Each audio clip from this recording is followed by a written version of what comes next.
முகில் வண்ண பேர்பாடா சித்தாதே பேசாதே செல்வ பெண்ணாட்டி நீயே துப்புரங்கும் பொருளேலோரமாவாய் மயத்திலும் கதிர்மை கருவிறங்கி நினைத்து மறைவழியே நின்று வாசோரா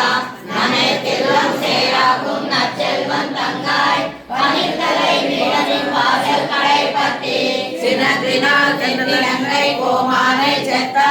மனத்து கிணியானை பாடவும் நீவாய் திறவாய் இனித்தான் எடுத்திராய் இதென்ன பேருறக்கம்